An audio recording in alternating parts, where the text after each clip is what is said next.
ঘটনাটি ঘটে আমার এক ঘনিষ্ঠ বন্ধুর সাথে। ২০১০ সালে ঘটনাটির সূত্রপাত। আমি ঘটনাটি আমার বন্ধুর ভাষায় বর্ণনা করছি। আমি তখন ক্লাস 7-এ পড়ি। সদ্য কৈশোরে পা দেয়া এক দুরন্ত সাহসী ছেলে। ভূত, প্রেত, জিন এসব নিয়ে তখন প্রচণ্ড কৌতূহলী আমি। বাবার চাকরির সুবাদে তখন জামালপুরে থাকতাম। একজন স্থানীয় মাদ্রাসা হুজুর আমাকে কোরআন পড়াতেন। বার্ষিক পরীক্ষা শেষ হলো। গণিত পরীক্ষা নিয়ে খুব দুশ্চিন্তায় ছিলাম। ভয় হচ্ছিল যদি গণিতে A+ না পাই তাহলে বাবা খুব বকবেন। এখান থেকেই ঘটনার সূত্রপাত। ঘটনাক্রমে আমি কোরআন শিক্ষার হুজুরকে পরীক্ষা খারাপ হওয়ার বিষয়টা বললাম, আর মজার ছলে এও বললাম যে তিনি যেন তার পোষা জিন দিয়ে আমার রেজাল্ট ভালো করার ব্যবস্থা করে দেন। আমার কথা শুনে তিনি কিন্তু হাসলেন না। তিনি আমাকে বললেন, তার কথা মতো যদি আমি কাজ করতে পারি তাহলে শুধু রেজাল্টই নয়, আরও অনেক কিছু আমি পাবো যা কল্পনাও করিনি। তার কথা শুনে এক রহস্যের দুয়ার যেন খুলে গেল আমার সামনে।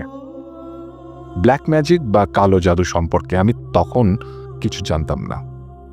দুর্দান্ত কৌতূহল আর প্রচণ্ড আত্মবিশ্বাস নিয়ে তাকে বললাম যে আমি রাজি, এবং কি করতে হবে জিজ্ঞেস করলাম।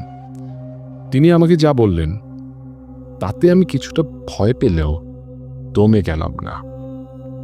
তিনি বললেন, সামনের অমাবস্যা রাতে শ্মশান ঘাটে গিয়ে কোনো মৃতদেহের নাভি সংগ্রহ করতে হবে।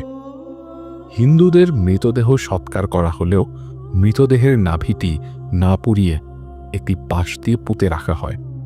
তিনি আমাকে বললেন যে নাভিটি ওঠানোর সময় পরনে যাতে লুঙ্গি বা অন্য কোনো কাপড় না থাকে, এবং নাভিটি ওঠানোর পর সেটি সঙ্গে করে নিয়ে আসতে হবে। তার কথা মতো আমি কাজ করার জন্য মনে মনে সাহস সঞ্চয় করতে লাগলাম। এর 4 দিন পর ছিল অমাবস্যা। আমাদের কলোনি থেকে শ্মশানটি খুব বেশি দূরে ছিল না। কলোনির সামনের মাঠ পেরোলেই রাস্তা ধরে 400-500 মিটার দূরে কলেজ, এবং কলেজের উল্টো পাশেই শ্মশানটি অবস্থিত। সেদিন রাতে প্রায় 12টার দিকে আমি শ্মশানের উদ্দেশ্যে রওনা দিই। শ্মশানটি বাড়ির কাছে হওয়াতে আমার বেশ সুবিধেই হয়েছিল, কারণ বেশি সময় লাগেনি সেখানে পৌঁছতে। আমার পরনে ছিল লুঙ্গি এবং টি-শার্ট। লুঙ্গিটি খুলে ফেললে তা হারিয়ে যেতে পারে ভেবে আমি ব্যাগে আরেকটা এক্সট্রা লুঙ্গি নিয়ে নিই, সাথে একটা ছোট টর্চ লাইট। শ্মশানের ভেতর কেউ কোথাও ছিল না। সমস্ত কিছু ছিল নিস্তব্ধ, নীরব, যেন সহস্র ছায়ামূর্তিময় অশরীরই আমার প্রতিটি গতিবিধি লক্ষ্য করছিল। আমি আশপাশটা টর্চের আলোয় দেখতে থাকি, এবং নিজের অজান্তে আমার শরীরে শিহরণ বয়ে যায়। যে স্থানে মৃতদেহ পোড়ানো হয় তার থেকে উত্তর দিকে কিছুটা সামনে যেতে একটা নিচু জায়গা দেখতে পাই।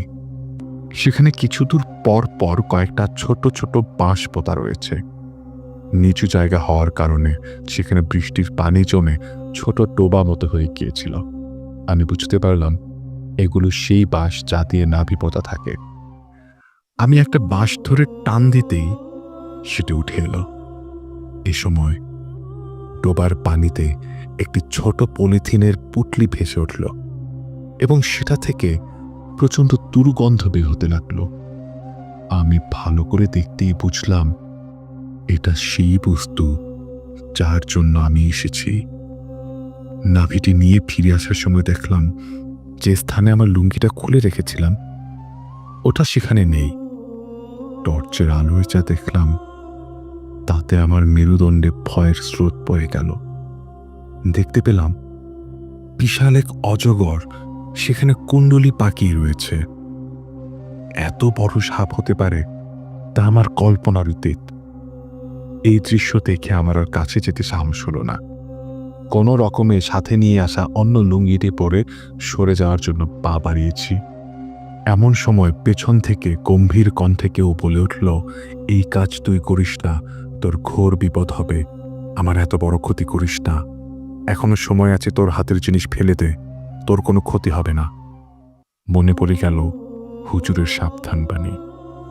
নাভি তোলার পর আমাকে নানানভাবে ভয় দেখানো হবে, কিন্তু কোনো মতেই যেন পেছনে না তাকায়, তাহলে হয়তো প্রাণ নিয়ে ফিরতে পারবো না। কিন্তু আমি নিজেকে আর ধরে রাখতে পারিনি। সেই ভীষণ কণ্ঠস্বরের হুঙ্কার আমার ভেতরের আতঙ্ক যেন জাগিয়ে তুলল। আমি কোনো কিছু চিন্তা করতে পারলাম না। সোজা শ্মশানের গেটের দিকে দৌড় দিলাম। দৌড়াতে দৌড়াতে অনুভব করলাম আমার পেছনে যেন ঝড় বয়ে যাচ্ছে। সমস্ত গাছপালা ঝোপঝাড় কাঁপিয়ে এক বিভীষিকাময় অস্তিত্ব যেন আমাকে তাড়া করতে লাগলো। কতক্ষণ এভাবে দৌড়েছি আমার মনে নেই। জ্ঞান হারানোর আগে শুধু এতটুকু মনে আছে, আমাদের কলোনির মাঠ দেখতে পাচ্ছিলাম। আমার জ্ঞান ফেরে পরদিন দুপুরে আমার বিছানায়। বাবা মা তীব্র দুশ্চিন্তার উৎকণ্ঠায় আমার জ্ঞান ফেরার অপেক্ষায় ছিলেন। আমার তখন ভীষণ জ্বর, পাশে ডাক্তার। জানলাম বাবা সকালে আমাকে ঘরে না পেয়ে বাইরে খুঁজতে বের হন এবং অজ্ঞান অবস্থায় মাঠে পড়ে থাকতে দেখে ঘরে নিয়ে আসেন। আমার সকালে জ্ঞান ফিরছিল না দেখে বাবা ডাক্তার নিয়ে আসেন। আমি বাড়ির কাউকে ঘটনা কিছুই বললাম না। বললাম সকালে হাঁটতে বের হয়ে খুব দুর্বল লাগছিল, সে কারণেই হয়তো মাথা ঘুরে পড়ে গেছি। উল্লেখ্য যে আমার আশেপাশে কোনো পলিথিনের পুটলি পাওয়া যায়নি। হয়তো দৌড়ানোর সময় কখন হাত থেকে পড়ে গেছে আমি বুঝতে পারিনি। আমি তার পরদিন হুজুরের সাথে দেখা করে সমস্ত ঘটনা খুলে বলি। তিনি আমাকে বললেন আমি যে সাপটি দেখেছিলাম সেটা আমার কোনো ক্ষতি করতো না। আমি যদি সেটা সাহস করে ধরতে পারতাম তবে আমি অনেক কিছু জানতে পারতাম, অর্থাৎ আমি কিছু অলৌকিক শক্তি পেতাম, এবং যদি নাভিটি এনে তাকে দিতে পারতাম তবে তিনি তার সাধনায় অনেক দূর এগিয়ে যেতেন। আগেই বলেছি আমি তখনও ব্ল্যাক ম্যাজিক বা কালো জাদু সম্পর্কে জানতাম না। এ সম্পর্কে জানতে পারি আমাদের মসজিদের ইমামের কাছ থেকে। আমি তাকে সবকিছু খুলে বলার পর তিনি আমাকে বলেন যে ওই হুজুর আসলে ব্ল্যাক ম্যাজিক সাধনা করতেন। তিনি আমাকে তার উদ্দেশ্য হাসিলের জন্য বিপদের মুখে ঠেলে দিয়েছিলেন। তিনি আরও বলেন আমার ভাগ্য অনেক ভালো, কারণ আমার প্রাণ সংশয়ের সম্ভাবনা খুব বেশি ছিল। তিনি আমাকে আল্লাহর কাছে কৃতকর্মের জন্য ক্ষমা চাইতে বলেন এবং নিয়মিত নামাজ পড়তে বলেন। এরপর দীর্ঘদিন আর কোনো সমস্যা হয়নি, কিন্তু ঘটনা এখানে শেষ নয়। আমার জীবনে এক কালো অধ্যায় তখনও আমার সামনে অপেক্ষা করছিল। 1 বছর পরের ঘটনা। আমি তখন জেএসসি পরীক্ষার্থী। স্কুলে জেএসসি পরীক্ষার চূড়ান্ত প্রস্তুতির জন্য কোচিং করানো হতো। কোচিং ক্লাস ছিল রাতে। কোচিং শেষ করে বাসে আসতে আসতে রাত প্রায় 10টা বেজে যেত। বলে রাখি, স্কুলটি আমার কলোনি থেকে প্রায় 3 কিলোমিটার দূরে। আমার একটি সাইকেল ছিল যাতে চেপে আমি আর আমার এক বন্ধু একসাথে কোচিং শেষে ফিরতাম। বন্ধুর বাসা ছিল কলেজের কাছে, আর আমাদের স্কুলের রাস্তাটিও ছিল কলেজের সামনের সেই রাস্তা। ঘটনার দিন রাতে কোনো কারণে রাতের স্ট্রিট ল্যাম্প বন্ধ ছিল। হালকা চাঁদের আলোয় রাস্তাটি কোনো রকমে দেখা যাচ্ছিল। আমি আর আমার বন্ধু সাইকেলে চেপে আসছিলাম। বন্ধু সাইকেল চালাচ্ছিল, আমি পেছনে। রাত আনুমানিক 10টা। রাস্তায় কোনো মানুষজন ছিল না। এই রাস্তাটিতে সে সময় ছিনতাইয়ের মতো ঘটনা প্রায়ই ঘটত বলে মানুষজন রাত 9টা-10টার পর এদিক দিয়ে চলাফেরা কম করত। তবে রিক্সা এবং সিএনজি রাত 10টার পরও চলত, কিন্তু খুব কম। আমরা গল্প করতে করতে কলেজের কাছাকাছি এসে পড়েছি। হঠাৎ দূর থেকে একজন লোককে আসতে দেখলাম। চাঁদের ক্ষীণ আলোয় বুঝতে পারলাম লোকটি ধুতি বা ওই জাতীয় কিছু পরিহিত এবং গায়ে চাদর ছিল। লোকটি রাস্তার উল্টো পাশে, অর্থাৎ আমরা রাস্তার যে পাশ দিয়ে আসছিলাম তার বিপরীত পাশ দিয়ে আমাদের দিকে আসছিল। কিছুটা দূর থেকে লোকটি হাত উঁচু করে আমাদের থামতে ইশারা করল, কিন্তু আমরা সাইকেল না থামানোর সিদ্ধান্ত নিলাম, কারণ আমরা ভেবেছিলাম লোকটা ছিনতাইকারী হতে পারে। কাছাকাছি আসতে লোকটা আমাদের বলল, বাবা আমি খুব বিপদে পড়ছি, দয়া করে আমাকে একটু সাহায্য করো। এই কথা শুনে আমরা ভাবলাম হয়তো সে ছিনতাইকারী নয় এবং সত্যি সে কোনো বিপদে পড়েছে। আমি আমার বন্ধুকে সাইকেল থামাতে বললাম। সাইকেল থামাতে সে আমাদের সাইকেলের কাছে এলো এবং বলল, বাবা এখান থেকে স্টেশনের রাস্তাটা কোন দিকে? আমি অনেকক্ষণ থেকে স্টেশনের রাস্তাটা খুঁজতেছি। আমাদের ওখানে রেল স্টেশন ছিল এবং তা খুব বেশি দূরে ছিল না। আমাদের কলোনির পাশ দিয়ে মিনিট 20 হাঁটা পথ। আমরা তাকে রাস্তাটি দেখিয়ে দিলাম এবং কোনো রিক্সা বা সিএনজি নিতে বললাম যাতে সে তাড়াতাড়ি সেখানে পৌঁছতে পারে, কিন্তু সে আমাদেরকে তাকে সাইকেলে করে সেখানে পৌঁছে দিতে অনুরোধ করল। আমরা বললাম যে তা সম্ভব নয়, কারণ সাইকেল আমরা দুইজন, তাছাড়া আমাদের তাড়াতাড়ি বাসে যেতে হবে, না হলে বাসায় চিন্তা করবে সবাই। কিন্তু সে আমাদেরকে তাকে পৌঁছে দেওয়ার জন্য খুবই অনুনয় বিনয় করতে লাগলো এবং আমরা তাকে বোঝাতে লাগলাম এটা কোনোভাবেই সম্ভব না। এক পর্যায়ে সে আমাদের সাইকেলের সামনে এসে দাঁড়ালো, অর্থাৎ আমাদের পথ রোধ করলো এবং আমার বন্ধুর হাত ধরলো। বন্ধু তখনও সাইকেলের হ্যান্ডেল ধরেছিল। লোকটি এবার আমার বন্ধুর হাত ধরে কিছুটা ধমকের সুরে বলল, আমার সাথে আয়। এই গম্ভীর কণ্ঠ শুনে আমি ভয় পেয়ে গেলাম, কারণ এই কণ্ঠস্বর আমার খুব পরিচিত লাগছিল। অন্যদিকে আমার বন্ধু ততক্ষণে সাইকেল থেকে নেমে দাঁড়িয়েছে। লোকটির ব্যবহারের এই আকস্মিক পরিবর্তনে আমার মতো সেও অবাক। আমরা ভাবলাম যে আমরা ছিনতাইকারীর পাল্লায় পড়েছি। এ সময় হঠাৎ আমার বন্ধু সজোরে লোকটার বুকে লাথি মারে। বন্ধুটি ভালোই শক্তিশালী ছিল এবং তার লাথি খেয়ে লোকটি রাস্তার অন্য পাশে ছিটকে পড়ল। পুরো ব্যাপারটা এত দ্রুত ঘটে গেল যে আমি স্তম্ভিত হয়ে গেলাম। হঠাৎ দূরে গাড়ির আলো দেখতে পেলাম। এ সময় আমি তাড়াতাড়ি আমার বন্ধুকে বললাম সাইকেলে চড়তে এবং সেখান থেকে বেরিয়ে যেতে। উত্তরে বন্ধু বলল, কীভাবে যাব? ব্যাটা তো আমার হাতই ছাড়ে না। আমি অবাক হয়ে বললাম, কি বলছিস?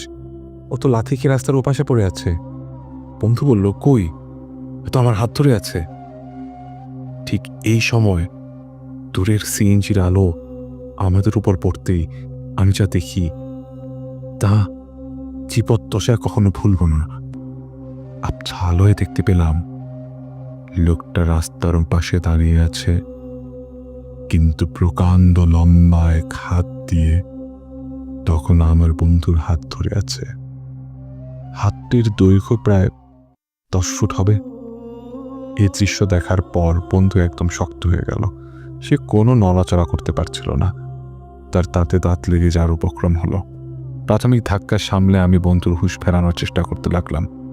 তাকে ধরে ঝাঁকাতে লাগলাম, ধাক্কা দিলাম। সবচেয়ে আশ্চর্যের ব্যাপার হলো ওই সময় ওই লোকটি শুধু দাঁড়িয়ে জ্বলন্ত দৃষ্টিতে আমার দিকে তাকিয়েছিল।